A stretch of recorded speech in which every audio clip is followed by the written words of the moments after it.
Hello everyone, I hope you are doing well. Today we are going to start a new series on current affairs. जैसा कि आप लोग जानते हैं कि जो करंट अफेयर्स पार्ट होता है यूपीएससी प्रिपरेशन में वो बहुत ही इम्पॉर्टेंट हो जाता है आपके सिलेबस के लिए। और अगर पीटी का आप सिलेबस देखें या पीटी का जो आप क्वेश्चंस देखें प्रीवियस ईयर्स का, तो वहाँ देखेंगे जो करंट अफेयर्स एक मेजर रोल प्ले करता है आपका क्वेश्चन सेटिंग में।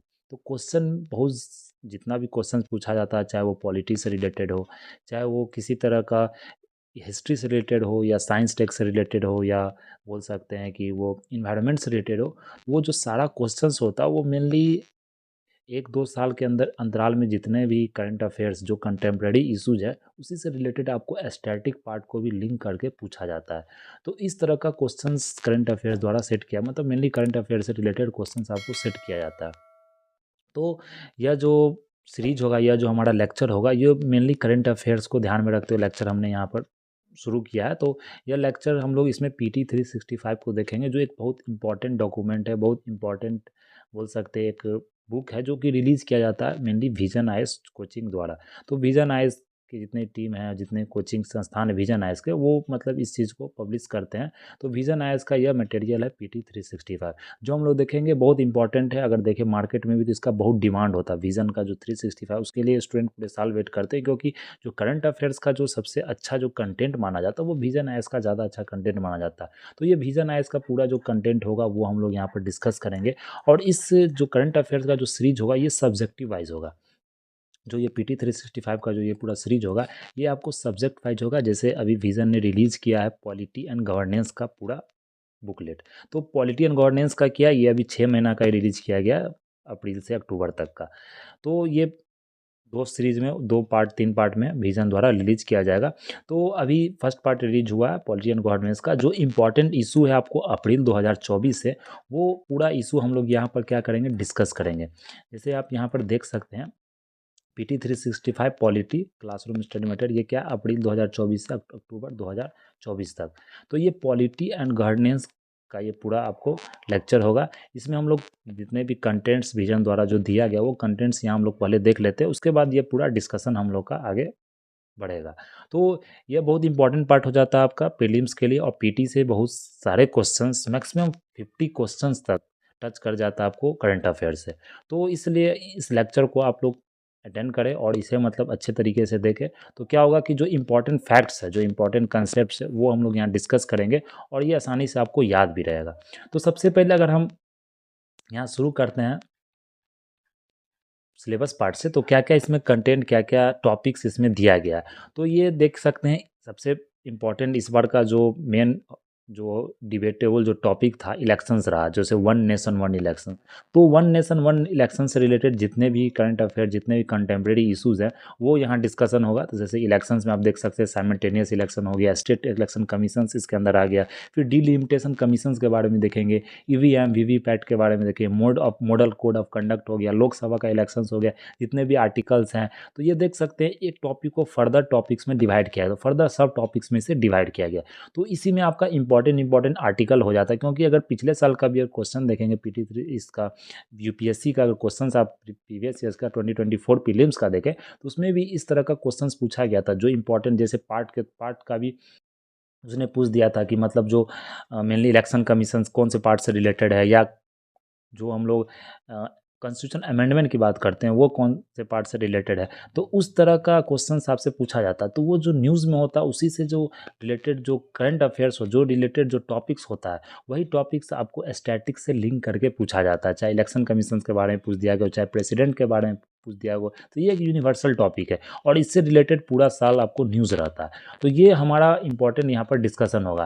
फिर उसी तरह नेक्स्ट जो हम लोग यहाँ पर मूव करेंगे, तो फिर फंक्शनिंग ऑफ पार्लियामेंट हो गया, स्टेट लेजिस्लेचर हो गया। तो मान के चल सकते हैं इसमें आपका जो जितना भी करंट टॉपिक्स है, स्टैटिक टॉपिक्स है, चाहे वो लक्ष्मीकांत आपने पढ़ा ही होगा। तो लक्ष्मीकांत सारे स्टूडेंट पढ़ते हैं, जो भी मतलब यूपीएससी खासकर बीपीएससी का भी अगर तैयारी करते हैं, तो वो लक्ष्मीकांत कम से कम, वो लक्ष्मीकांत स्पेक्ट्रम इस तरह का किताब वो रेफर करते हैं। तो उस किताब में आपने जो बेसिक कंसेप्ट है, जो फैक्ट्स है, वो जो कंसेप्ट्स है, वो आप लोगों ने अच्छे से पढ़ा होगा। जो फाउंडेशन आप लोग का वो सही होगा, इसलिए जो करंट अफेयर्स है वो आपको आसानी से समझ में आएगा।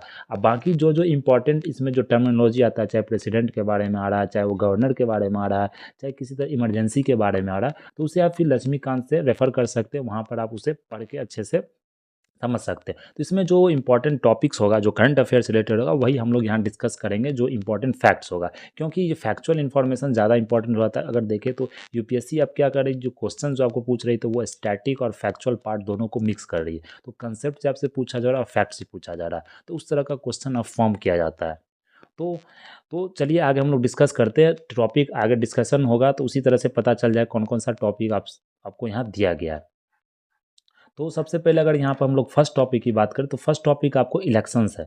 इलेक्शन सबसे ज़्यादा इस बार न्यूज़ में भी रहा है। तो अगर इलेक्शंस की हम लोग यहाँ पर बात करें, तो ये आप इलेक्शंस यहाँ पर अगर बात करेंगे यहाँ पर, तो सबसे पहले इलेक्शंस कौन से आर्टिकल में मेनली डिस्कस किया जाता है, मेनली इलेक्शंस के बारे में आपको बताया जाता है। तो अगर यहाँ देख सकते हैं आर्टिकल 83, ये आपको डिफाइन करता है जनरल इलेक्शंस को, अनएक्सपायर्ड टर्म को, जैसे किसी तरह का अगर डिज़ाइन, कि मिनिस्टर ने रिज़ाइन दे दिया, या मतलब अगर डिसॉल्व हो गया हाउस अनएक्सपेक्टेड, मतलब कि बिना टाइम के अगर डिसॉल्व हो गया, या मिड टर्म की बात करें, कोई भी मिड टर्म में, मतलब जैसे बाई इलेक्शंस भी हो रहा है, या मिड टर्म में किसी तरह का मतलब अगर कॉन्सिक्वेंसेज हुआ, या किसी तरह का अगर डिसॉल्व हो गया, डिसॉल्यूशन हो गया हाउस का, तो उस दौरान भी जो इलेक्शंस होता है, ये सब इलेक्शंस आर्टिकल 83 में आपको डिस्कस किया गया, सब आर्टिकल 83 में डिफाइन किया गया। तो ये आर्टिकल 83 है, जो अनुच्छेद 83 है, ये आपको ध्यान रखना, आर्टिकल 83। फिर अगर यहाँ देखें ये न्यूज़ में क्या होता है, ये भी इंपॉर्टेंट है। बाकी अगर देखें तो ये इंपॉर्टेंट प्रीलिम्स फैक्ट के लिए नहीं, प्रीलिम्स में इस तरह से नहीं पूछा जाता व्हाई इन द न्यूज़, लेकिन क्या होता है कि अगर आप चीज़ों को याद रखते हैं, तो ये चीज़ पता होना चाहिए आपको कि न्यूज़ में क्यों था। तो क्या होता है, वो करंट अफेयर्स आपको याद रहता है, जैसे ये प्रेसिडेंट क्यों न्यूज़ में है, चाहे वो इलेक्शंस क्यों न्यूज़ में है, तो उसी उसी हिसाब से आपको क्या होता है कि उसके जितने भी क्रोनोलॉजिकल ऑर्डर होता है, कोई भी फैक्चुअल इन्फॉर्मेशन होता है या आर्टिकल्स होता है, वो आर्टिकल्स भी आपको याद रहता है। जैसे वन नेशन वन इलेक्शन की हम लोग बात करते हैं, तो one nation one election bill अभी आपको साइमल्टेनियस पास भी किया गया, अगर देखें राज्यसभा लोकसभा में। तो इससे कॉन्स्टिट्यूशनल कौन सा अमेंडमेंट बिल था, ये 129th अमेंडमेंट बिल है 2024 का, जो कि लोकसभा में इंट्रोड्यूस किया गया, जो कि ज्वाइंट पार्लियामेंट्री कमेटी द्वारा भी रिव्यू किया गया। तो इसमें इंपॉर्टेंट फैक्ट हो जाता है ज्वाइंट पार्लियामेंट्री कमेटी। तो कमेटी आपको देखना, डिफरेंट जो कमेटी जो लक्ष्मीकांत में दिया गया, तो वो पार्लियामेंट्री कमेटीज़ के बारे में आप पढ़ सकते हैं। यहाँ पे कितने मेंबर्स सेलेक्ट होते हैं, मेंबर्स का सिलेक्शन का क्या रूल है, क्या इलेक्शन होता है, या बिना मतलब कि इलेक्शंस के सेलेक्ट होते हैं, तो उस तरह का क्वेश्चन आपसे वहाँ से फॉर्म किया जा सकता है। तो यहाँ इंपॉर्टेंट क्या है कि कॉन्स्टिट्यूशन जो अमेंडमेंट बिल है, वो कौन सा कॉन्स्टिट्यूशन अमेंडमेंट बिल है, 129th 129वां कॉन्स्टिट्यूशन अमेंडमेंट बिल है, जिसके तहत आपको one nation one election bill आपको पास हुआ है। फिर अगर यहाँ पर देखें तो बिल में क्या यहाँ पर किया जाना चाहिए और बिल में क्या दिया गया है, तो न्यू आर्टिकल आपको इंट्रोड्यूस किया गया है, ये इंपॉर्टेंट हो जाता है। न्यू आर्टिकल आर्टिकल 82 है। तो देख देख सकते हैं ये जो न्यूज़, ये इलेक्शन का वन नेशन वन इलेक्शन, ये बहुत दिन से है। मतलब जैसे आज के जो गवर्नमेंट है, वो गवर्नमेंट आपको ज़्यादा फोकस करी है वन नेशन का, हर चीज़ में वन नेशन प्रोग्राम, चाहे one nation one ration card, इस तरह का वन नेशन वन इलेक्शन। तो ये आपको यहाँ पर ध्यान रखना है। तो 82 जो 82A, यह जो आर्टिकल है, यह आर्टिकल को इंट्रोड्यूस किया जा रहा है आपको इस कॉन्स्टिट्यूशनल अमेंडमेंट के तहत।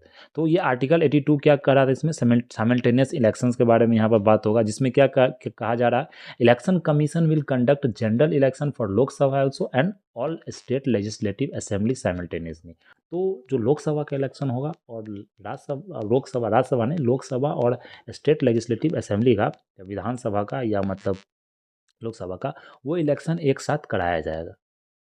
ये मतलब इस न्यू जो कॉन्स्टिट्यूशन अमेंडमेंट हुआ, उसमें इस आर्टिकल को इंट्रोड्यूस किया गया। तो ये ध्यान रखना है। और 82A में क्या होगा कि जो टर्म ऑफ लेजिस्लेटिव असेंबली है, इस टर्म ऑफ लेजिस्लेटिव असेंबली की अगर बात करें, तो term of all state legislative assembly will and with full term of Lok Sabha.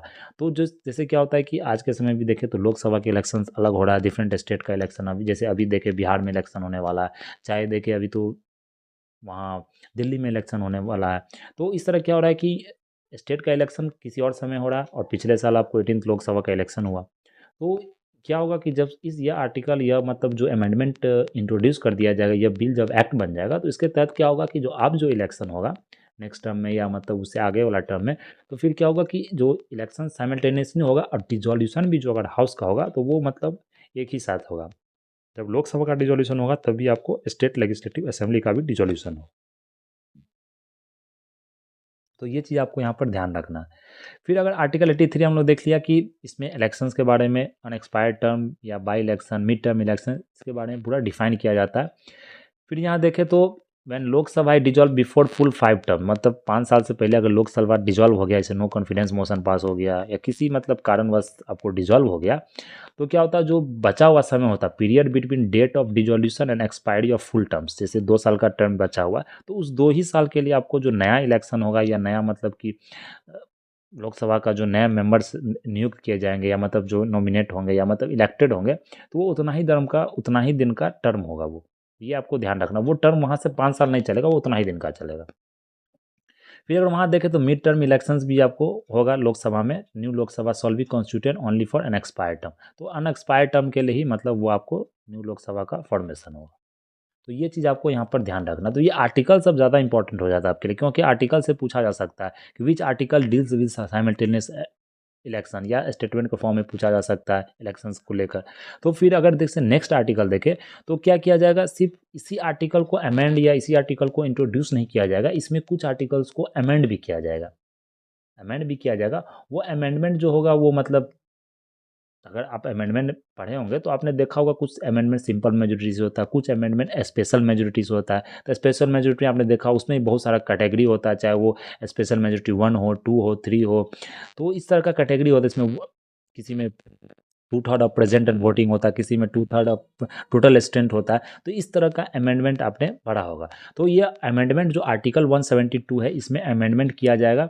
तो इस अगर आर्टिकल 172 की बात करें तो ये क्या डिफाइन करता है, unexpired term of and full term of state legislative assembly. तो इसमें बताया जाता है कितना टर्म आपको लेजिस्लेटिव असेंबली का होता है, फुल टर्म चाहे अनएक्सपायर्ड टर्म। उसी तरह अगर अमेंडमेंट आपको 327 में भी किया जाएगा। ये 327 क्या बोलता है, power of parliament to make provision with respect to elections to legislature. तो किस पावर के तहत या मतलब किस तरह से इलेक्शन करवाना चाहिए लेजिस्लेचर का, वो इसमें पूरा आपको दिया रहता है अमेंडमेंट, मतलब आर्टिकल 327 में। तो यहाँ पर हमने कितना आर्टिकल, 4 आर्टिकल पढ़ा। एक आर्टिकल को नया इंट्रोड्यूस करने जा रही है इस बिल के अंदर, और जो आर्टिकल 83 है उसमें डिफिनीशंस के बारे में बात किया जा रहा है। 172 में मेनली जो स्टेट लेजिस्लेटिव असेंबली का जो अनएक्सपायर्ड टर्म होता है या फुल टर्म होता है उसके बारे में बात किया जा रहा है। और जो आर्टिकल 327 होता है उसमें पावर ऑफ पार्लियामेंट के पास ये पावर होता है कि क्या प्रोविज़न बना सकती है स्टेट लेजिस्लेचर को इलेक्शन करवाने में, मतलब election of to state legislature. तो ये आपको ध्यान रखना है यहाँ पर।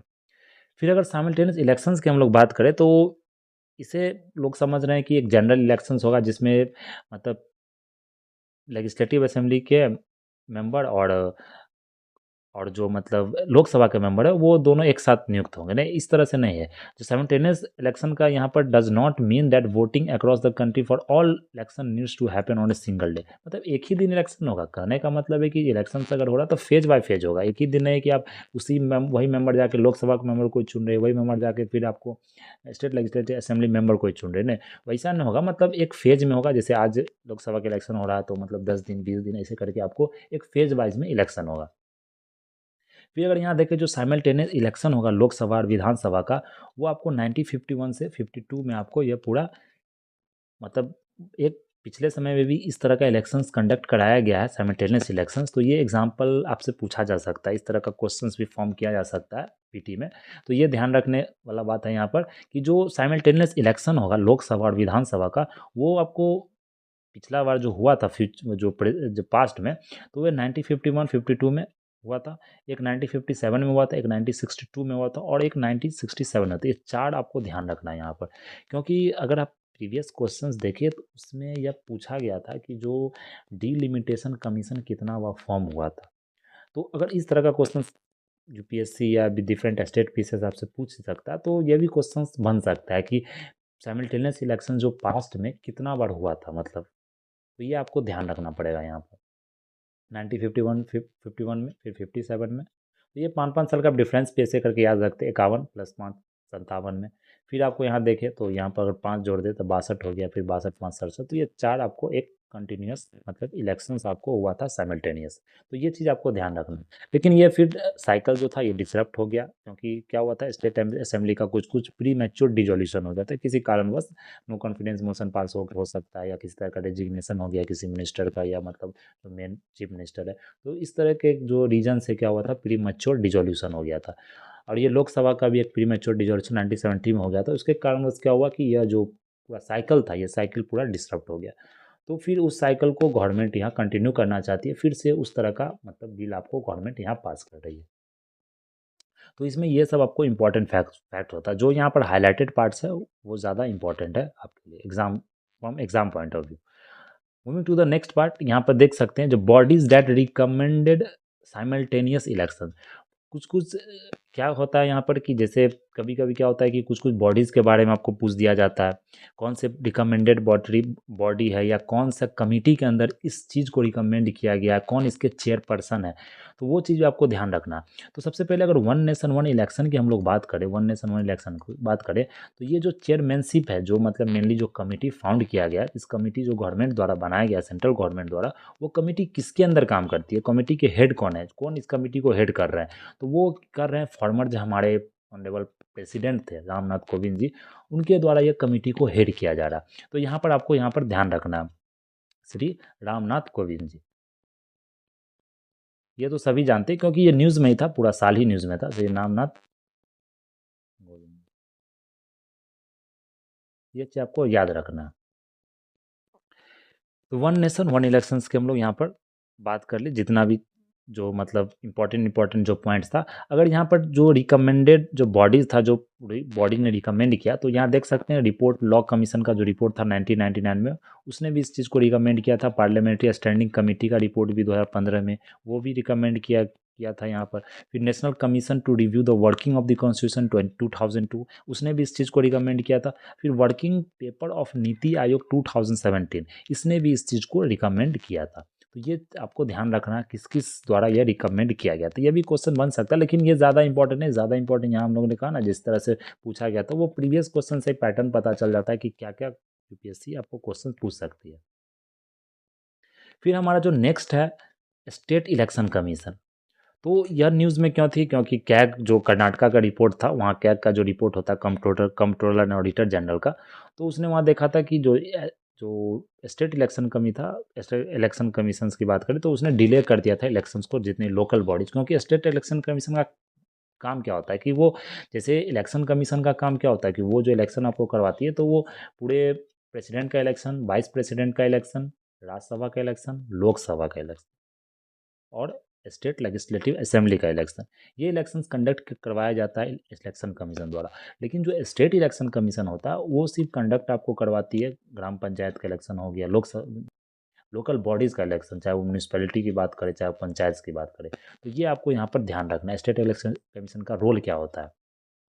तो ये ऑटोनोमस कॉन्स्टिट्यूशनल अथॉरिटी, मतलब ऑटोनोमस कॉन्स्टिट्यूशनल बॉडी है आपको स्टेट इलेक्शन कमीशन। ये क्या करती है, लोकल सेल्फ गवर्नमेंट, जैसे पंचायती राज इंस्टीट्यूशन हो गया, अर्बन लोकल बॉडीज, इसका पूरा इलेक्शन करवाया जाता है आपको स्टेट इलेक्शन कमीशन द्वारा। ये जो पंचायती राज इंस्टीट्यूशंस है या अर्बन लोकल बॉडी, ये बहुत इंपॉर्टेंट पार्ट है आपको पीटी के लिए।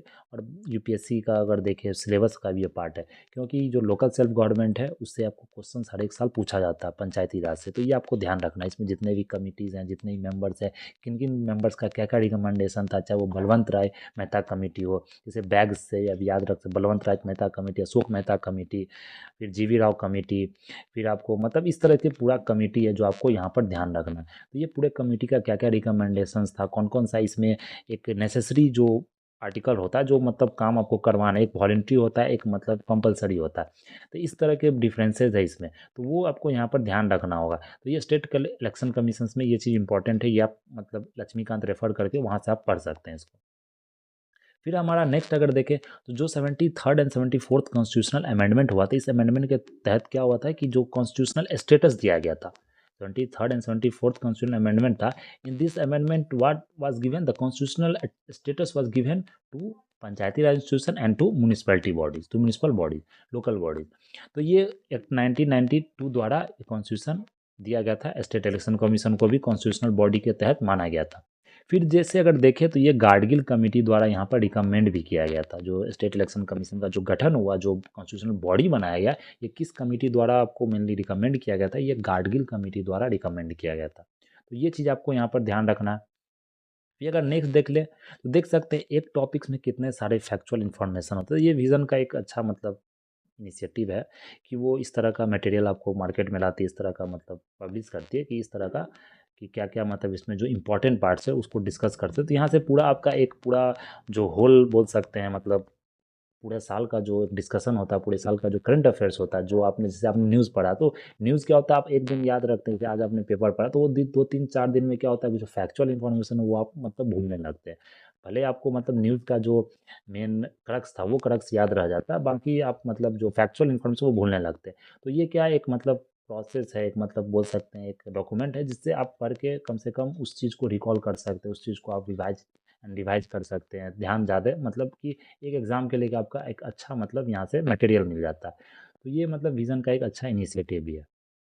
फिर अगर नेक्स्ट हम लोग देखें कॉन्स्टिट्यूशनल प्रोविजंस क्या है स्टेट के इलेक्शन कमीशंस के बारे में, तो आर्टिकल 243 के ये इंपॉर्टेंट हो जाता है क्योंकि पंचायती राज इंस्टीट्यूशन और लोकल बॉडीज जो म्यूनिसिपैलिटी इससे मतलब आर्टिकल भी इसका इंपॉर्टेंट हो जाता है। तो 243 के क्लॉज 1 243 जेड है। इस आर्टिकल के तहत क्या बोला जाता है मतलब सुपरिटेंडेंस डायरेक्शन कंट्रोल और preparation electoral laws conduct of elections, मतलब यहाँ पर एक यही है कि स्टेट इलेक्शन कमीशन द्वारा इलेक्टोरल लॉ भी कंडक्ट मतलब बनाना, फिर आपको इलेक्शंस को पूरे पंचायत और म्यूनिसपैलिटी में कंडक्ट करवाना, फिर सुपरिटेंडेंस मतलब पूरी तरह से देख रेख करना, ये मतलब इस आर्टिकल के तहत है। ये आपको यहाँ पर ध्यान रखना है। फिर आर्टिकल 43 के सब क्लॉज 2 देखें तो इसमें कहा जाता है कि जो कंडीशंस ऑफ सर्विस होगा, टेन्योर ऑफ ऑफिस होगा स्टेट इलेक्शन कमीशन का, कितने दिन तक वो रहेंगे, किनके द्वारा अपॉइंट किया जाता है, ये गवर्नर द्वारा अपॉइंट किया जाता है। ये सबसे इंपॉर्टेंट पार्ट है, यहाँ गवर्नर द्वारा अपॉइंट किया जाता है। लेकिन जो निष्कासित किया जाता है या रिमूव किया जाता है, किसी भी तरह से रिमूव करना, तो वो प्रेसिडेंट के पास पावर होता है। तो ये समझ सकते हैं कितना पावरफुल बॉडी है स्टेट इलेक्शन कमीशन। तो ये कॉन्स्टिट्यूशनल बॉडी ऐसा है कि आप गवर्नर द्वारा अपॉइंट कर सकते हैं, बट आप मतलब कि आपको अगर निष्कासित किया जा रहा है या मतलब रिमूव किया जा रहा है तो वो प्रेसिडेंट द्वारा किया जाएगा। तो ये आपको चीज़ यहाँ पर ध्यान रखना है। लेकिन अगर यहाँ देखें he shall not be remove from office except in manner and on grounds prescribe for removal state of high court. जिस तरह से high court state high court को रिमूव किया जाता है वही ग्राउंड्स पर आपको मेनली किसको रिमूव करना पड़ेगा, स्टेट इलेक्शन कमीशन को।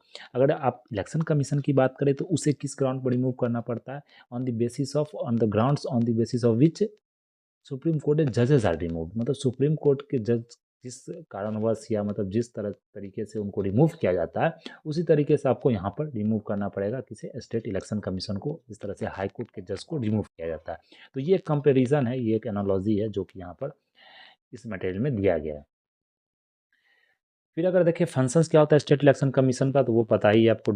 कंस्टिट्यूंसी को डिलिमिटेशन कंस्टिट्यूंसी बनाया जाता है, जैसे डिलिमिटेशन भी जो मेंबर है जो इलेक्शन कमीशन द्वारा मेनली किया जाता है, डिलिमिटेशन कमीशन का जो एक मेंबर इलेक्शन कमीशन भी होती है। तो उसी तरीके से जो डिलिमिटिंग कॉन्स्टिट्यूंसी होता है आपको लोकल बॉडीज़ का, तो वो किसके द्वारा बनाया जाता है, स्टेट इलेक्शन कमीशन द्वारा।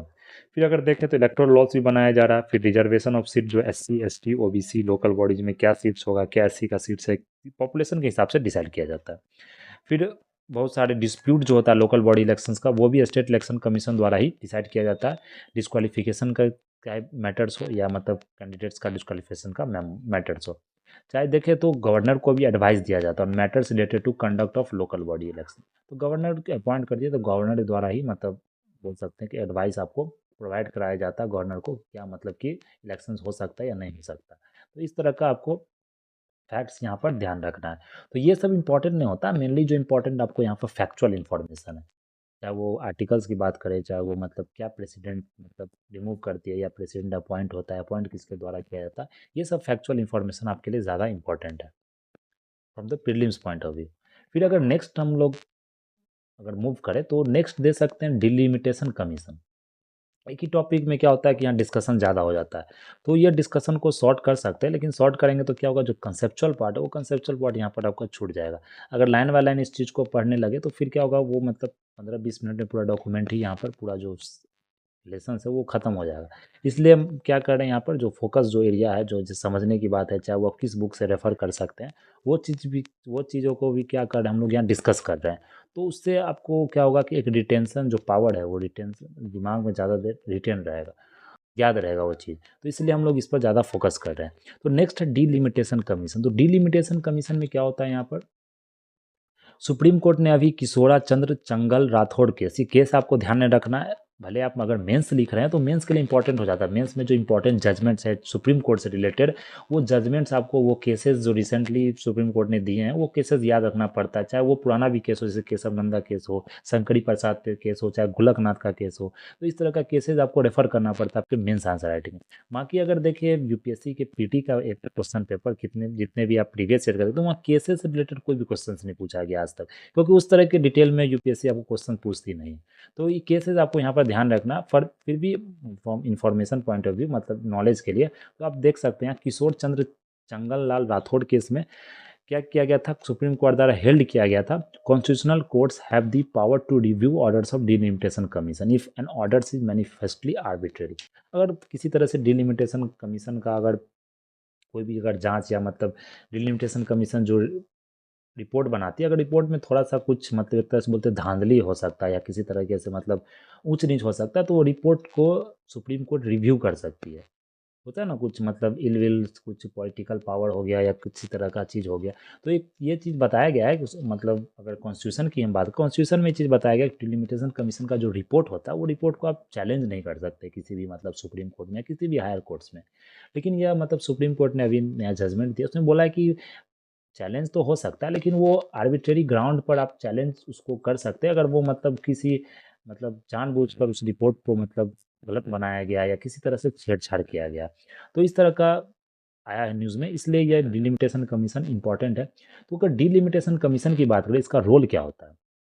सबसे पहले जो डिलिमिटेशन कमीशन का रोल क्या होता है, तो वो हम लोग यहाँ देखते हैं। तो delimitation is the process of fixing the numbers of seats and boundaries of territorial constituency. क्या होता है, जैसे कोई कॉन्स्टिट्यूंसी है, कोई एरिया, एक स्टेट है, तो स्टेट में डिफरेंट आपको डिस्ट्रिक्ट्स होता है। तो डिफरेंट डिस्ट्रिक्ट्स में क्या होता है कि क्या होता है, कोई डिस्ट्रिक्ट में पॉपुलेशन यहाँ पर कम है, कोई डिस्ट्रिक्ट में पॉपुलेशन ज़्यादा है। लेकिन जो डिलिमिटेशन कमीशन होता है वो आपको पॉपुलेशन को मतलब डिसाइड करते हुए फैक्टर एक टेरिटोरियल कॉन्स्टिट्यूंसी यहाँ बिल्ड करता है। मतलब पॉपुलेशंस आपको दोनों जितने भी यहाँ अगर जैसे 4 कॉन्स्टिट्यूएंसी बना, तो ये चारों कॉन्स्टिट्यूएंसी में पॉपुलेशन आपका क्या होना चाहिए, सेम होना चाहिए। इसमें 10 से 15% का आप एक बोलते हैं मार्जिन हो सकता है, 10 से परसेंट परसेंट 15% का एक डिफरेंसेस हो सकता है, लेकिन उससे ज़्यादा नहीं हो सकता है। उससे डिफरेंसेस आपको यहाँ पर नहीं करना है। तो ये कॉन्स्टिट्यूएंसी में आपको सेम ना अगर पॉपुलेशन सेम नहीं होगा तो एज हो जाए, किसी अलग पार्टी को आपको क्या मिल सकता है, एज मिल सकता है। तो इसलिए पॉपुलेशंस को सेम रखना पड़ता है। एक इक्वलिटी ऑफ पावर के लिए, मतलब वो राइट टू इक्वलिटी भी एक बोल सकते हैं आप, मतलब एक इक्वल पॉपुलेशंस को एक एक रिप्रेजेंटेशन भी दिलाना है। तो इस तरह से पॉपुलेशंस को इक्वल किया जाता है। जैसे डिलिमिटेशन कमीशन का फिर से फॉर्मेशन किया गया, फिर से मतलब मैंने रिपोर्ट के लिए बनाया गया है। तो जैसे ही पॉपुलेशन क्या हो, जनगणना नहीं हुआ, तो फिर जनगणना होगा तो फिर से डिलिमिटेशन कमीशन आपको फिर से बनेगा, फिर से वो मतलब पूरे जो कॉन्स्टिट्यूशन जो पूरे टेरिटोरियल कॉन्स्टिट्यूंसी है उसको फिर से क्या करेगा, डिसाइड करेगा बाउंड्री को। तो ये डिलिमिटेशन किसका बाउंड्री डिसाइड करता है, जैसे हम लोग ने स्टेट इलेक्शन कमीशन की बात की, तो स्टेट इलेक्शन कमीशन जो आपको डिसाइड करती है, तो वो लोकल सेल्फ बॉडीज़ का जो टेरिटोरियल कॉन्स्टिट्यूएंसी होता है उसका डिसीजन दिया जाता है। लेकिन जो डिलिमिटेशन कमीशन होता है वो लोकसभा के लिए और लेजिस्लेटिव असेंबली का पूरा बाउंड्री को डिसाइड किया जाता है। तो ये हाई पावर्ड बॉडी को दिया जाता है, इसका डिलिमिटेशन कमीशन नाम है, इसे बाउंड्री कमीशन भी बोलते हैं। आर्टिकल 82 के अंदर देखें तो delimitation is done by such authority and such manner as a parliament में बाय लॉ डिटरमाइन। तो पार्लियामेंट, क्योंकि ये आपको सेंट्रल बॉडी होता है, तो पार्लियामेंट द्वारा जो लॉ बनाया जाता है उसके तहत उसी के अंदर काम करना पड़ता है डिलिमिटेशन कमीशन को। ये आर्टिकल 82 याद रखना है, कॉन्स्टिट्यूशन बॉडी की तरह ये काम करती है। फिर अगर देखें तो अगर पूछा जा रहा है आपसे एग्जाम में कि ये स्टैट्यूटरी बॉडी है कॉन्स्टिट्यूशन, इस कॉन्स्टिट्यूशन के तहत हम उस बॉडी को फॉर्म कर सकते हैं। इसका मतलब ये नहीं होता है कि बॉडी ही कॉन्स्टिट्यूशन है, ऐसा आप लोग नहीं समझिएगा। ये जो आर्टिकल 82 है इसके तहत मतलब कि पार्लियामेंट डिसाइड कर सकता है क्या अथॉरिटी क्या पावर मतलब दिया जाना चाहिए। लेकिन जो ये बॉडी है जो डिलिमिटेशन कमीशन है ये स्टैट्यूटरी बॉडी है। ये ध्यान रखना आपको कि ये एक स्टैट्यूटरी बॉडी है, और जो डिलिमिटेशन कमीशन है ये 4 टर्म कॉन्स्टिट्यूट किया गया, 4 टाइम फॉर्म किया गया। एक 1952 में फॉर्म किया गया, एक 1963 में फॉर्म किया, एक 1973 में किया गया, 2002 में किया गया। और ये पीवाईक्यू का प्रीवियस ईयर्स का क्वेश्चन है, आप जाके इसे देख सकते हैं। इस तरह का क्वेश्चन पूछा है, इसलिए हमने पहले बोला कि वो जो डेट है कि प्रीवियसली भी आपको साइमल्टेनियस इलेक्शंस कब कब हो सकता है, तो वो क्वेश्चन आपसे यूपीएससी पूछ सकती है पीटी में। तो ये क्वेश्चन पूछा भी गया और रिपीटेडली पूछा गया है कि 4 टाइम डिलिमिटेशन कमीशन फॉर्म हुआ है 1952 में, 1963 में, 73 में और 2002 में। फिर जो डिलिमिटेशन कमीशन का जो रिपोर्ट होता है, डिसीजन होता है, वो फाइनल होता है, वो चैलेंज नहीं कर सकते हैं किसी कोर्ट में। फिर अगर देखें जो ऑर्डर्स होता है डिलिमिटेशन कमीशन का, वो जो रिपोर्ट होता है वो लोकसभा में आपको क्या किया जाता है, रिपोर्ट को लेड किया, रिपोर्ट को जमा किया जाता है और स्टेट लेजिस्लेटिव असेंबली में उस रिपोर्ट को भी जमा किया जाता है। लेकिन वहाँ पर किसी तरह का मॉडिफिकेशंस परमिसेबल नहीं है उसके अंदर, बट आप मतलब वहाँ पर लोकसभा में दे सकते हैं जिससे जानकारी मिल जाए कि किस तरह से क्या कमीशन, लिमिटेशन कमीशन का क्या टेरिटोरियल कॉन्स्टिट्यूशन का बंटवारा हुआ है, किस तरह से उसने काम किया, लेकिन उसे किसी तरह का मतलब रिकमेंडेशन या बोल सकते मॉडिफिकेशन परमिसेबल नहीं माना जाता। तो ये आपको यहाँ पर ध्यान रखना है। फिर हम लोग यहाँ पर अगर नेक्स्ट देखें, कंपोजिशन जो डिलिमिटेशन कमीशन का हुआ है, पर्सन हु इज़ और हैज़ बीन अ जज ऑफ सुप्रीम कोर्ट। तो कंपोजिशन यहाँ पर 3 मेंबर है, एक जो चेयरपर्सन रहेंगे, चाहे वो सुप्रीम कोर्ट के जज हो करेंटली, या मतलब हु हैज़ बीन, या चाहे वो रिटायर्ड हो। फिर अगर चीफ इलेक्शन कमिश्नर की बात करें तो एक मेंबर चीफ इलेक्शन कमिश्नर होंगे या इलेक्शन कमिश्नर होंगे, जो कि नॉमिनेट किसके द्वारा किया जाएगा, चीफ इलेक्शन कमीशन द्वारा।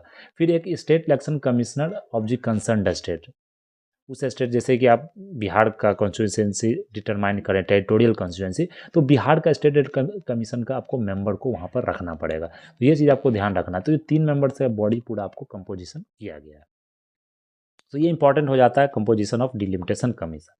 फिर जो हमारा नेक्स्ट टॉपिक है ईवी, क्या करते हैं हम लोग, जो एक टॉपिक है उसका जो सब टॉपिक है उसे कम से कम डिस्कस कर ले तो वो सही रहेगा। नहीं तो अगर बहुत ज़्यादा इसमें डिटेल में जाएंगे तो फिर टाइम भी लेंदी हो जाएगा, लेक्चर भी आपको लेंदी हो जाएगा, जब ज़्यादा टाइम लग जाएगा। तो अगर बिना मतलब टाइम को वेस्ट किए हुए हम लोग नेक्स्ट टॉपिक पर बढ़ते हैं। तो नेक्स्ट है आपको ईवीएम वीवीपैट। तो ईवीएम वीवीपैट सबसे पहले इसका फुल फॉर्म आप लोग यहाँ देख लीजिएगा, फुल फॉर्म भी पूछ दिया जाता है किसी भी एग्जाम में, चाहे सीडीएस देख ले, चाहे वो एसएससी देख ले, किसी में। तो वीवीपैट आपको कम से कम फुल फॉर्म आना चाहिए। तो ईवीएम क्या हो गया, इलेक्ट्रॉनिक वोटिंग मशीन। वीवीपैट का हो गया voter verifiable paper audit trial. देख सकते हैं यहाँ पर voter verifiable paper audit trial. तो ये जो मेनली जो न्यूज़ है यहाँ पर, ये इसलिए है क्योंकि जो association for democratic reforms versus election commission of India का जो केस था, उसमें सुप्रीम कोर्ट ने डिसमिस कर दिया रिक्वेस्ट। इसने क्या केस किया था, मतलब जो पिटीशन फाइल किया था कि जो ईवीएम का मशीन है उसके जो जितने भी डाटा हैं वो डाटा मतलब रिकॉर्ड्स दिया जाए, क्रॉस वेरीफाई करने के लिए दिया जाए। लेकिन वो सुप्रीम कोर्ट ने मतलब मनाही कर दिया, कहा नहीं, इस तरह का कोई भी मतलब किसी तरह का कोई धांधली या कोई चीज़ नहीं हुआ। तो ईवीएम का डाटा को हम लोग, क्योंकि उसमें एक पर्सनल इन्फॉर्मेशन होता है, वो पर्सनल इन्फॉर्मेशन पब्लिकली आप नहीं दे सकते हैं। तो ईवीएम वीवीपैट के बारे में बात करें तो ये क्या है, इलेक्ट्रॉनिक वोटिंग मशीन है, एक portable micro controller based instrument है, जो कि एक मॉडर्नाइज इलेक्शन प्रोसेस को डिज़ाइन करने, आज के समय जिस जो मॉडर्न इलेक्शंस होता है उसमें ये यूज किया जाता है। ये जो मैन्युफैक्चरिंग किया गया ये भारत इलेक्ट्रॉनिक्स लिमिटेड द्वारा किया गया, जो कि डिफेंस मिनिस्टर के अंदर ये आपको बॉडी है, मतलब ये जो कंपनी है। And electronic corporation of India limited under department of atomic energy. तो ये ध्यान रखना है कि एटॉमिक एनर्जी के अंदर बॉडी है, एक आपको मिनिस्ट्री ऑफ डिफेंस के अंदर बॉडी है।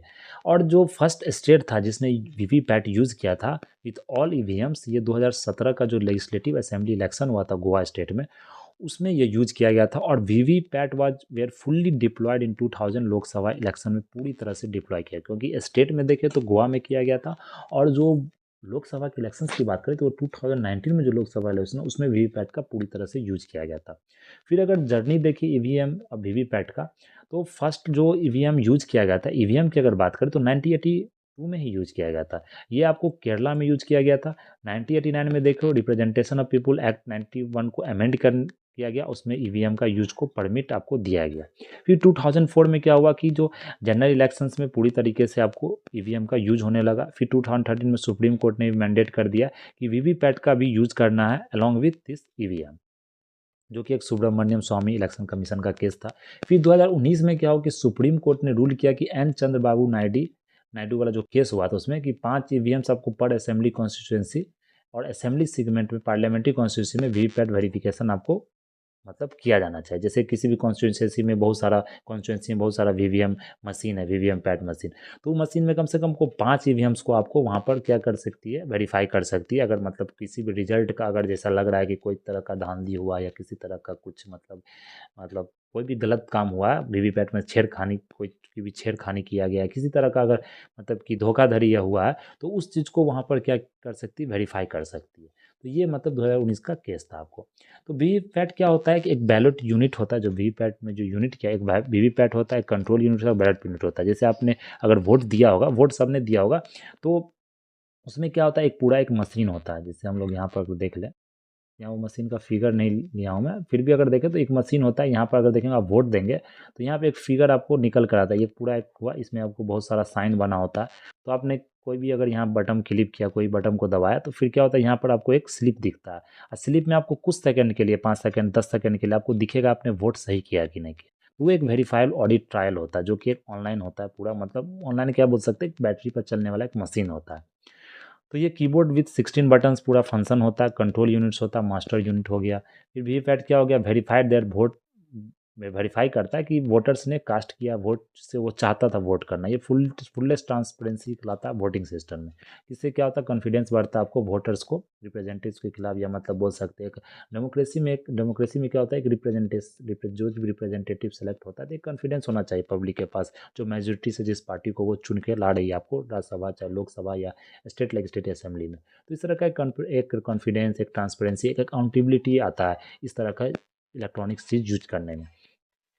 तो अगर एडवांटेज की बात करें तो यहाँ पर एक बैटरी सिस्टम से रन करता है। जैसे क्या होता है कि अभी चाहे वो मतलब जो करंट गवर्नमेंट का सरकार हो, या मतलब जो आज की गवर्नमेंट है, या चाहे मतलब जो अपोजिशन गवर्नमेंट है, तो वो हरदम एक क्लेम रहता है अपोजिशन गवर्नमेंट का। जैसे अगर जो वहाँ इलेक्शन जहाँ से हार गया, तो वहाँ से वो मतलब क्लेम करता है कि चाहे किसी तरह का छेड़खानी हुआ हो भी ईवीएम पैट में, चाहे इलेक्शन कमीशन पर किसी तरह का आरोप लगाया जा रहा है, तो इसलिए सुप्रीम कोर्ट ने बहुत सारे आरोप को भी क्या किया, खारिज कर दिया। तो इसका मतलब क्या होता है कि जो बैटरी होता है, मतलब इसका अगर देखें वीपैट में, तो किसी तरह का कोई ब्लूटूथ नहीं है इसमें, किसी तरह का कोई वाईफाई का यूज़ नहीं किया गया है, हॉटस्पॉट का यूज़ किया गया है। तो फिर कहाँ से आप इसे हैक कर सकते हैं? हैक करने के लिए भी आपको कोई एक सिस्टम, एक डिवाइस होना चाहिए, कनेक्टिंग डिवाइस। वो कनेक्टिंग डिवाइस इसके पास नहीं है।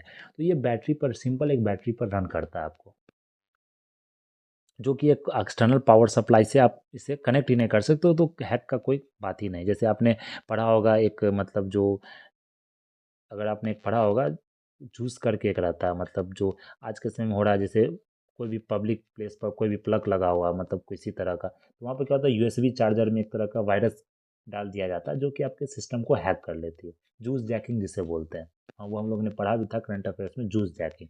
तो उस तरह का डिवाइस नहीं जिससे आप हैक कर सकते हैं। वोट यहाँ पे इनवैलिड हो जाएगा अगर आप उस तरह से डबल वोट डाल रहे हैं, 4 वोट से डाल अगर पर मिनट डाल रहे हैं, तो बूथ कैप्चरिंग का आपको मैसेज आएगा, मतलब वो बूथ कैप्चर हुआ है। फिर अगर देखें तो कोई भी मतलब क्लोज बटन अगर दबा, कंट्रोल यूनिटी भी इसमें रहता है आपको। फिर अगर देखें तो प्री प्रोग्राम आप इसे नहीं कर सकते हैं। तो इस तरह का एडवांटेज है वीवीपैट को यूज़ करने में। फिर हमारा नेक्स्ट है मॉडल कोड ऑफ कंडक्ट। अगर मॉडल कोड ऑफ कंडक्ट की बात करें, ये भी इलेक्शन से रिलेटेड न्यूज़ है, मॉडल कोड ऑफ कंडक्ट। तो ये आपको मॉडल कंडक्ट कंडक्ट में क्या होता है कि इसका जो जेनेसिस हुआ था, जो मतलब कब ये शुरू हुआ था, 1960 में। और जो फर्स्ट इंट्रोड्यूस हुआ था स्टेट एंड असेंबली केरला में। तो फर्स्ट इंट्रोडक्शन याद रखना, केरला में इंट्रोड्यूस हुआ था। जैसे वीवीपैट की हम लोग बात करें, तो वो 2019 में जनरल लोकसभा के इलेक्शन में आपको पूरी तरह से यूज़ होना शुरू हुआ। और फर्स्ट जो यूज़ हुआ था वो आपको गोवा के इलेक्शन से हुआ था। अगर हम लोग बात करें ईवीएम की, तो ईवीएम आई थिंक केरला में ही यूज़ हुआ था, वो 90, अगर यहाँ पर देखें तो वो केरला में हुआ था, बाई इलेक्शन में यूज़ हुआ था 1982 में। तो इसी तरह से अगर यहाँ पर हम लोग डिस्कस करें mainly model code of conduct, ये 1960 में हुआ था, और फर्स्ट जो इंट्रोड्यूस हुआ था स्टेट इलेक्शन केरला में। अगर यहाँ पर देखें क्या है मॉडल कोड, एक सेट ऑफ गाइडलाइंस है, जिसमें जो कि इलेक्शन कमीशन ऑफ इंडिया द्वारा ये पूरा लिखा जाता है, पूरा एक रूल बुक है। कंसेंसस विद ये पॉलिटिकल पार्टी के कंसेंसस से बनाया गया है। तो ये क्या करती है, गवर्न किया जाता है कंडक्ट ऑफ पॉलिटिकल पार्टीज और candidates to ensure free and fair elections. जो जितने भी, जैसे कि जब इलेक्शन का डेट अनाउंस कर दिया जाता है, तो उसमें क्या होता है, किसी तरह का कोई भी आप मतलब कि एक फ्रीबीज नहीं बांट सकते, किसी तरह का कोई पैसा नहीं बांट सकते, कहीं भाषण आप नहीं दे सकते हैं, कोई भी एक पॉलिटिकल बोलते हैं कि इंस्टेबिलिटी जिसके कारण ना आ जाए, या कोई भी बोलते हैं हेट स्पीच आप नहीं दे सकते। आपने देखा होगा जब इलेक्शन का समय आता है तो बहुत सारे हेट स्पीच का एक मतलब माहौल बन जाता है, कोई किसी के बारे में कुछ बोल रहा है, कोई किसी को गाली दे रहा है। तो इस तरह का सिचुएशंस को हैंडल करने के लिए यह गाइडलाइंस सेट किया गया, किसके द्वारा, इलेक्शन कमीशन को द्वारा पॉलिटिकल पार्टी से मिलकर इस तरह से गाइडलाइंस को सेट किया। इसका कोई स्टैट्यूटरी बैकिंग नहीं है, फिर भी इसे एक रूल बुक में रखा गया। तो यहाँ पर आर्टिकल 324 के अंदर जानते हैं इलेक्शन कमीशन का पूरा गठन किया गया, उसमें पूरा power, superintendence, direction, control, parliament, state legislature, president, vice president office, ये पूरा इलेक्शन आपको कंडक्ट करवाती है। उसमें पावर, डायरेक्शन, सब चीज़ आपको बारे में बताया गया। लेकिन अगर देखें तो कॉन्स्टिट्यूशन में किसी तरह का एक्सप्लिसिटली बोल सकते हैं, मतलब जो एक्सक्लूसिव मेंशनड नहीं है, आपको exclusively mentioned about the MCC model code of conduct, तो ये ध्यान रखना। क्योंकि अगर यूपीएससी का पैटर्न देखें तो उसमें according to constitution, in the constitution, it is written in the constitution, इस तरह का स्टेटमेंट वो फॉर्म करती है। इस तरह के स्टेटमेंट्स आपको बचना होगा। तो constitution doesn't explicitly mention about the MCC, ये आपको ध्यान रखना है। कॉन्स्टिट्यूशन में किसी तरह का एक्सप्लिसिटली मेंशन नहीं है मॉडल कोड ऑफ कंडक्ट के बारे में। ये सिंपल एक गाइडलाइंस है जो कि इलेक्शन कमीशन द्वारा निकाला जाता है इलेक्शन के समय में। तो ये सब पर अप्लाई होता है, चाहे पॉलिटिकल पार्टीज पावर में हो, चाहे पावर में हो, कैंडिडेट्स हो, पोलिंग एजेंट्स हो, गवर्नमेंट इन पावर हो, ऑल गवर्नमेंट एम्प्लॉयज़ हो। जो प्रोहिबिट किया था आपको एमसीसी के दौरान, क्या क्या चीज़ मतलब कि आपको पूरा बैन किया जाता।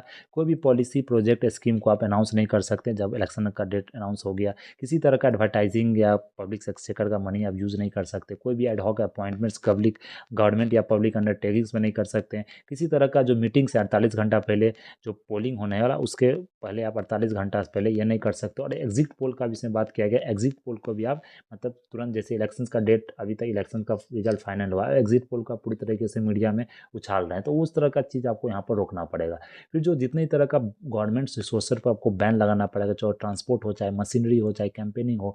फिर मिनिस्ट्री कैंडिडेट्स है, उसे किसी तरह का ग्रांट्स, किसी तरह का पेमेंट्स, डिस्क्रिशनरी फंड के लिए वो सैंक्शन नहीं कर सकती है। तो ये सब मेनली आपको यहाँ पर इंट्रोड्यूस किया है, जिससे क्या होगा, फ्री फेयर इलेक्शंस हो। तो ये आपको यहाँ पर ध्यान रखना है। इसलिए बता था किसी तरह का कोई स्टैट्यूटरी बैकिंग यहाँ पर आपको नहीं है। ये अगर देखिए, अगर इसी तरह का अगर मतलब अगर आप पाए गए हैं, मतलब इसमें डिफ़ॉल्ट पाए गए हैं, या मतलब आप पर किसी तरह का क्लेम हुआ है, तो फिर आपको यहाँ पर भुगतान भुगतना पड़ेगा। आप कैंसिल भी, आपका कैंडिडेचर कैंसिल भी किया जा सकता है। तो इन्फोर्सेबल करने के लिए इसे लॉ के अंदर डाला गया। बीएनएस, जो भारतीय न्याय संहिता रिप्रेजेंटेशन ऑफ पीपुल एक्ट 1951 के अंदर इसे डाला गया है। फॉल्स स्टेटमेंट हो गया, character, conduct etcetera, corrupt practice के अंदर इसे डाला गया आपको। तो अगर इम्पर्सनेशन भी करते वोटर्स का इलेक्टोरल ऑफेंसेस में, तो इसे भी आपको इसके तहत आपको अंदर किया जाएगा, सेक्शन 172 के अंदर, भारतीय न्याय संहिता। तो ये चीज़ आपको यहाँ पर ध्यान रखना है। फिर हमारा नेक्स्ट है लोकसभा इलेक्शन। तो लोकसभा इलेक्शन की अगर हम लोग यहाँ पर बात करें, तो ये पूरा अगर देख सकते हैं,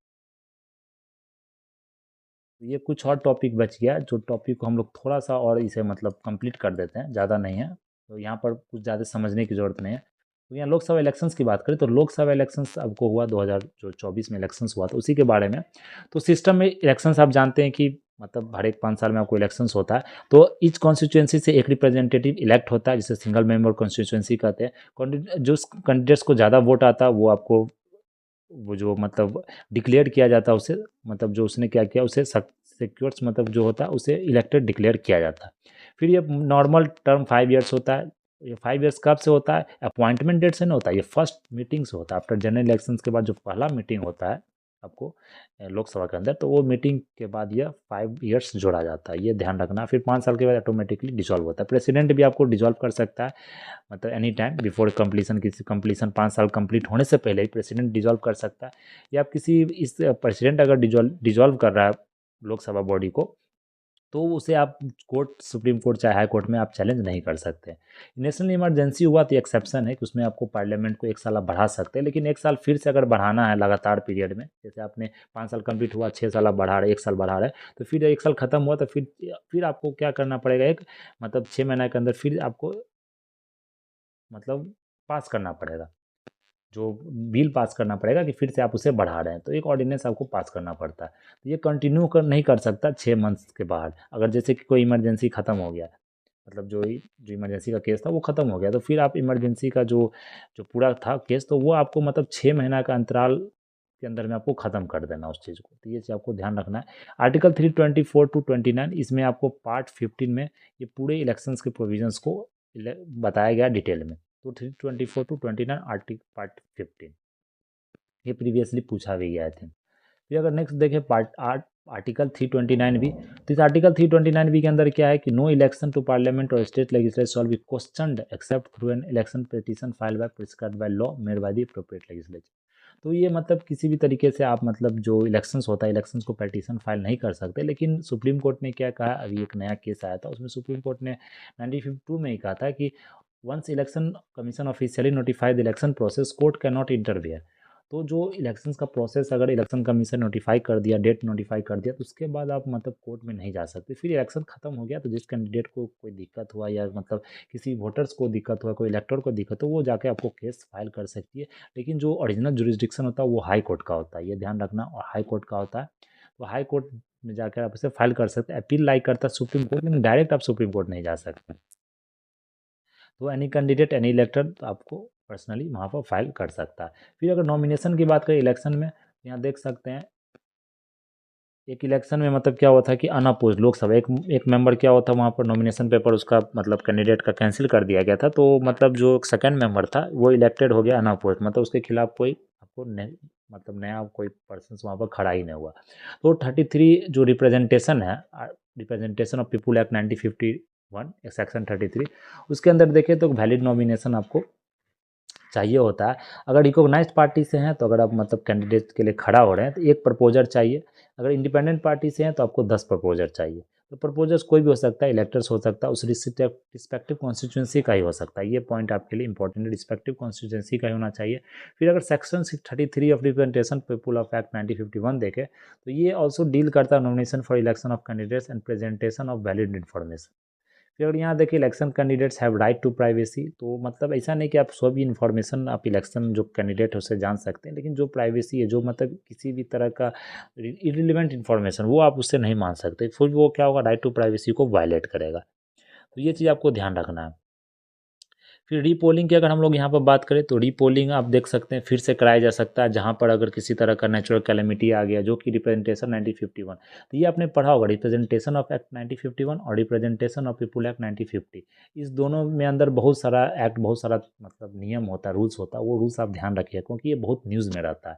तो इसके अंदर देखें तो किसी तरह का नेचुरल कैलेमिटी हो गया, वायलेंस हो गया, या डिस्ट्रक्शन ऑफ वोटिंग मशीन्स हो गया, बूथ कैप्चरिंग हो गया, कैंडिडेट का डेथ हो गया, तो आप इलेक्शंस रीपोलिंग वहाँ पर फिर से करा सकते हैं।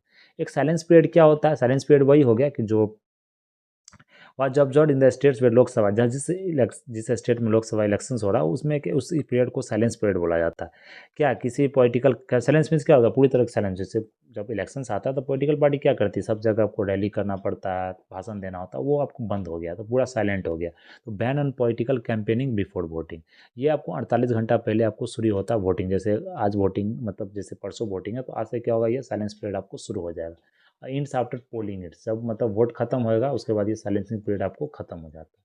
तो ये भी आपको आरपीए 1951 के अंदर इस एक्ट में डाला गया साइलेंसिंग पीरियड, लेकिन साइलेंस आपको टर्म मेंशन नहीं है, फिर भी मतलब इसे साइलेंस पीरियड बोला जाता है। तो इस तरह का देख सकते हैं, एग्जिट पोल हो गया, टेलीविज़न पर हो गया, इस तरह का ओपिनियन पोल हो गया, ये पोल आप इलेक्ट्रॉनिक मीडिया या किसी भी माध्यम से पब्लिश नहीं कर सकते। फिर one candidate one multiple constituency, यहाँ देखिए तो यहाँ पर क्या है कि पावर पार्लियामेंट के पास होता है कि मतलब जो कंडक्ट इलेक्शंस जो करती है मल्टीपल कॉन्स्टिट्यूंसी से आपको किया जा सकता है। लेकिन अभी क्या हुआ, मल्टीपल कॉन्स्टिट्यूंसी को हटा दिया। पहले क्या था कि एक कैंडिडेट आपको 5-5 जगह से खड़ा हो जाती, तो उसमें क्या होता है कि एक पब्लिक एक्सचेंजर का ही मनी लग रहा है, चाहे वो गवर्नमेंट का जो मनी है, चाहे वो पब्लिक का मनी है, चाहे वो एक मैन रिसोर्स भी आपको ज़्यादा, मैन पावर भी ज़्यादा चाहिए होता है, तो उसे बंद कर दिया गया, हटा दिया गया। फिर अभी जो रिप्रेजेंटेशन ऑफ पीपुल 1951 आया, इसके अंदर क्या किया कि जो कैंडिडेट्स 2 ही जगह से इलेक्शंस लड़ सकता है। जैसे आपने देखा होगा राहुल गांधी के केस में, तो उसने एक वायनाड से इलेक्शन लड़ा, उन्होंने एक इलेक्शन रायबरेली से लड़ा, तो रायबरेली और वायनाड ये दोनों जगह जीत गए। तो उनको ये एक जगह खाली करना था, क्योंकि क्या होता है कि अगर आप दोनों सीट वैकेंट नहीं करेंगे, तो एक सीट वैकेंट नहीं करेंगे तो दोनों सीट आपका वैकेंट हो जाएगा। तो उन्होंने क्या किया, वायनाड का सीट उन्होंने वैकेंट किया, जो कि मतलब प्रियंका गांधी उनकी सिस्टर वो लड़ी, वहाँ से वो जीती। तो रायबरेली सीट उन्होंने अपने अपने साथ अपने पास रखा, लेकिन वायनाड सीट से अपने बहन प्रियंका गांधी को उन्होंने खड़ा किया। तो इस तरह का इसलिए न्यूज़ में था ये। तो ये भी आपको ये 70 और ये सब मत याद है, ये बहुत डिटेल हो जाता है। बाकी ये रखिए कि 1951 के अंदर इस तरह का मतलब रूल्स आपको यहाँ पर दिया गया, वन सीट एट ए वन टाइम। फिर अगर होम वोटिंग देखें तो होम वोटिंग क्या है, प्रॉक्सी वोटिंग है, एक मतलब पोस्टल बैलेट वोटिंग है। तो होम वोटिंग में क्या होता है कि ये 2024 के इलेक्शंस में देखें तो ये होम वोटिंग को इंट्रोड्यूस किया गया।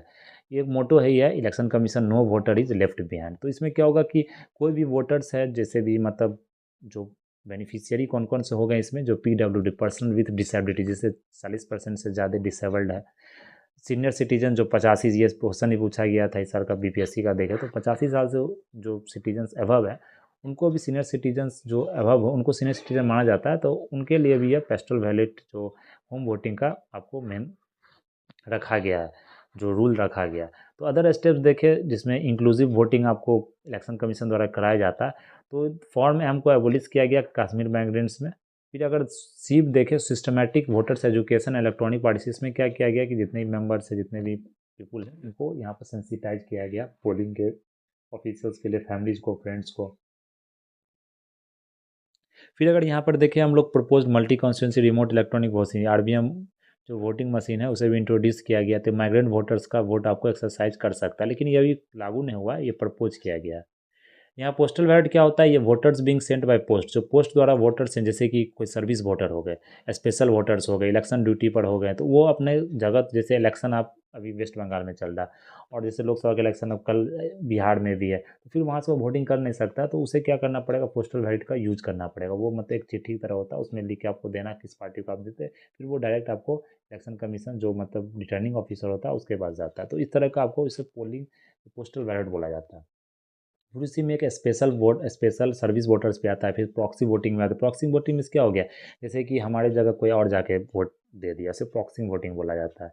तो क्या होता है, ये मतलब कुछ कुछ मेंबर जैसे बाहर रह रहे, कोई विदेश में काम करे, कोई डेलीगेट्स है, कोई मतलब है, तो उनके द्वारा यह सर्विस वोटर्स अप्लाई किया जाता है। ये सर्विस वोट जैसे आर्म फोर्स हो गए, पोस्ट आउटसाइड इंडिया हो गए, फोर्स हो गए, जो फोर्स में रह रहे तो वो आ नहीं सकते हैं, वो बॉर्डर पर हैं, तो उनको ये इस तरह का वोटर का प्रावधान किया गया है। तो इस तरह का फॉर्म है जो कि मतलब यहाँ पर फॉर्म 15C देख सकते। 17C क्या है, इन्फॉर्मेशन प्रोवाइड करता है बूथ में कितने मेंबर्स हैं, क्या रजिस्टर हुआ इलेक्टर्स का, यहाँ पर देखते टोटल वोट्स दे रिसीव्ड। तो इस तरह का इन्फॉर्मेशन जो सुप्रीम कोर्ट ने बोला कि यह परमिट नहीं दे सकता शेयरिंग के लिए पब्लिकली। तो ये फॉर्म 1517C है, ये पूछ सकता है form 17C recently seen in the news. तो डिफरेंट डिफरेंट स्टेटमेंट दे देगा कहाँ किसके बारे में बोला जा रहा है, तो ये इलेक्शन कमीशन से रिलेटेड है। ब्रेली साइनेज देखें तो सर बेल साइन का भी इंट्रोड्यूस किया गया तमिल, जो इंग्लिश में और तमिल में, जो कि इलेक्शंस हुआ था पुडुचेरी में। तो यहाँ पर विजुअली इम्पेयर्ड और ब्लाइंड वोटर्स के लिए इस तरह का चीज़ यहाँ पर दिया गया, जो कि 1960 अंदर रूल के अंदर इसे बनाया गया। तो ये हमारा पूरा डिस्कशन था मेनली PT 365 का। तो ये एक ही टॉपिक, एक ही पार्ट का डिस्कशन था, उससे फर्दर सब जो टॉप टॉपिक था। तो देख सकते हैं एक सब टॉपिक में कितना आपका पूरा करंट अफेयर से लेकर पूरा स्टैटिक पार्ट आपका यहाँ पर रिवाइज हो जाता है। तो ये हमारे लिए इंपॉर्टेंट डिस्कशंस है मेनली PT 365 का। तो ये हम लोग यहाँ पर डिस्कशंस को कंक्लूड करते हैं, और नेक्स्ट जो हमारा डिस्कशंस होगा वो हम लोग नेक्स्ट जो टॉपिक है वो टॉपिक से शुरू करेंगे। तो आज का डिस्कशन आप लोग को कैसा लगा ये ज़रूर बताएं, और वीडियो को लाइक करें, शेयर करें और कमेंट करें। तो आज के लिए इतना ही रहने देते हैं। That's all for today. Thank you and take care.